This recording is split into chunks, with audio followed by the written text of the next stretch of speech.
All right, so this is going to be part 2 or the continuation of the last video.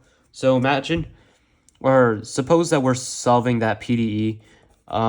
C is still equal to 1 and L is still equal to pi. I want to simplify things, so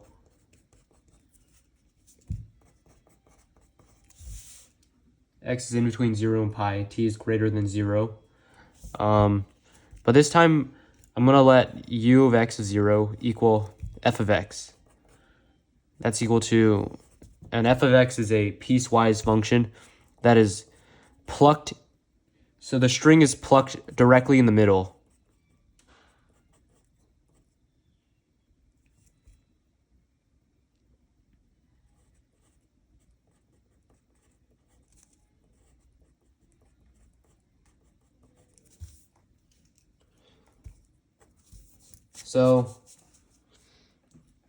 So what it looks like this. It looks exactly like this, where in the middle it gets plucked upwards, and it's displaced by 1. It's displaced by 1 unit, and this happens directly at the center, so pi over 2, x equals pi over 2. And we're going to keep those other boundary conditions the same. So, as always, u0 of t is u pi of t is equal to 0, so the endpoints remain fixed. The speed will remain 0, so u partial of t of x and 0 is equal to 0, as always.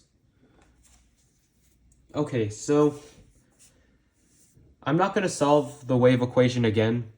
We already know that u of x of t, the general solution is equal to n equals 1 to infinity of c of n sine of nx cosine of nt.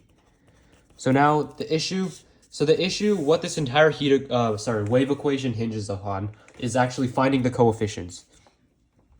Essentially, solving the wave equation is solving for the coefficients, basically. So there's a certain formula, I believe it's called the Fourier sine series, that can solve for the coefficients. And it's c of n is equal to 2 over pi of the integral from 0 to length, which our length is pi, of f of x sine of nx dx. So in other words, since we have a piecewise equation here, piecewise linear, we actually have 2 over pi over 2, 0, and this is going to be 2x over pi times sine of nx, so 2x over pi sine of nx dx plus 2 over pi integral pi over 2 pi of 2 over pi over pi minus x sine of nx dx. Okay, so this looks like it's gonna, the integration by parts is gonna be pretty bad. So before we move on and do any crazy integration by parts, I'll have you know that the integral of x sine of nx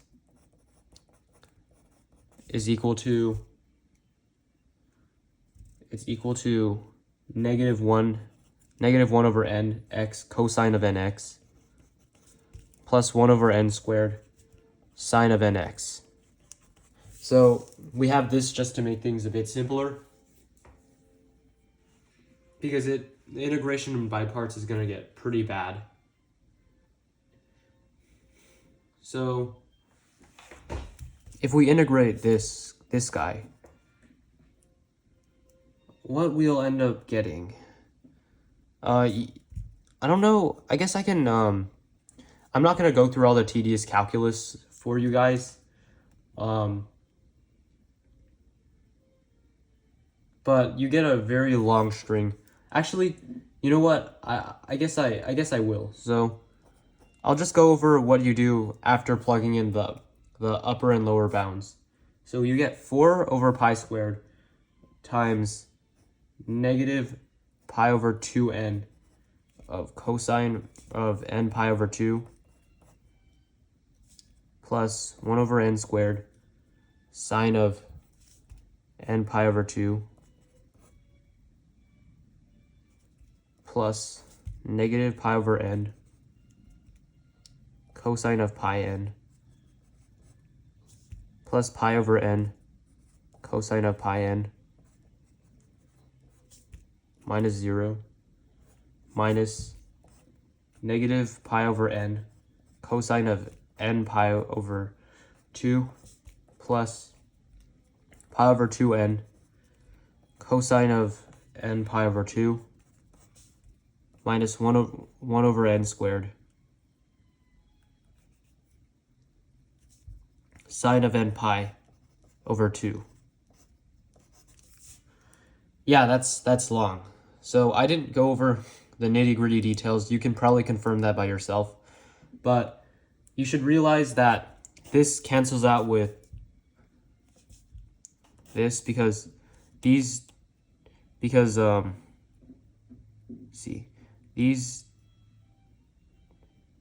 oh wait, sorry. This cancels out with this. These two terms cancel out with this. So these terms go to 0. These go to 0. And then essentially you're just left with this guy and this guy. So ultimately this adds up to a over pi squared n squared sine of n pi over 2. That's the sole survivor of this entire mess. So this is kind of an annoying function to work with. We want something easier. Well, we know that sine of n pi over 2, what is that? Well, so when it is 0 if n is even. So I guess we can come up with, or just say n equals even for now. And then when it is odd, it alternates. So at 1, when n equals 1, it's 1. N equals 3, it's negative 1. So essentially you could, I guess in a way you could probably say that it's negative 1 to the n minus 1 over 2 power when n is odd. So you can just make this a lot simpler by just saying let n equal 2j plus 1. So what exactly does that accomplish? Well, when you do that, you could plug 2j plus 1 into n here. And then what you'll end up getting is you can replace sine of n pi over 2 by negative 1 to the j power. Essentially, that's what you can do. Because now 2j plus 1 only considers odd numbers. So if you only have odd numbers, then this case is completely nullified and you're only left with this case over here because n is always odd. So then you can plug this 2j plus 1 into n and then you'll end up with this. Provided that j is when n is an odd number.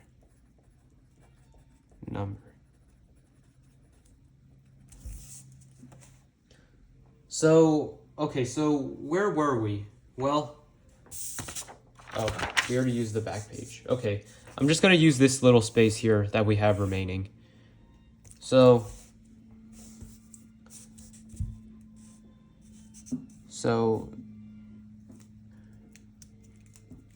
again, we know that C of n is equal to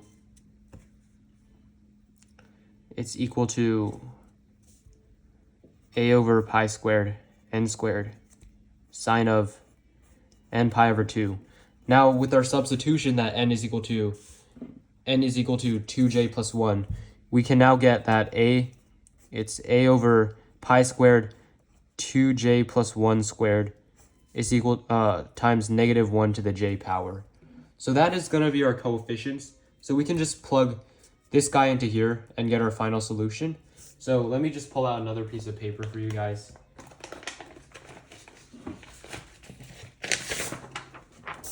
So we know that our final solution is going to be u of x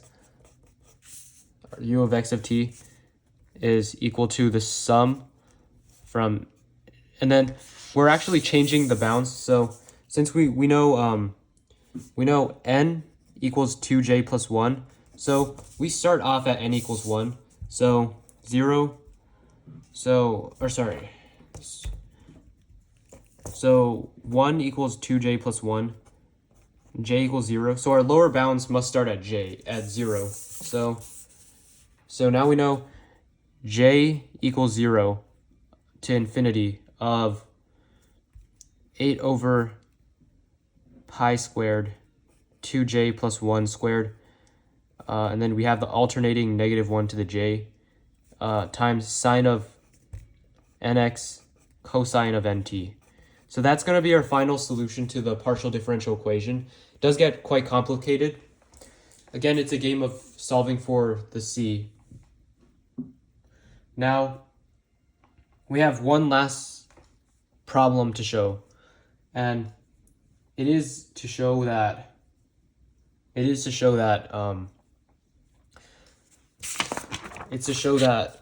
this summation is equal to pi squared over 8. So now we're seeing that we have something that kind of resembles it a bit closer. Now we just need to do the final stretch. So, okay, so how do we do that? Well, what is u of pi over 2? 0. So that is, in our equation, that's the center point. The center point of the plucked string. So it's 1. Now it's at the same time it's equal to our Fourier series. Hold on. By the way, this is called a Fourier series. This is known as a Fourier series. So this is the same thing as having the solution, the summation, but you plug in pi over 2 and 0. So by the way, let's convert that back to its initial form. So the initial form was,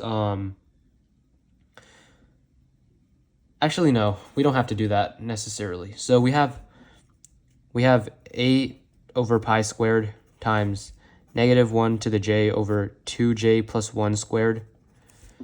Then then we could plug pi over 2 into x. So we have n pi over 2 cosine of 0. So this is 1.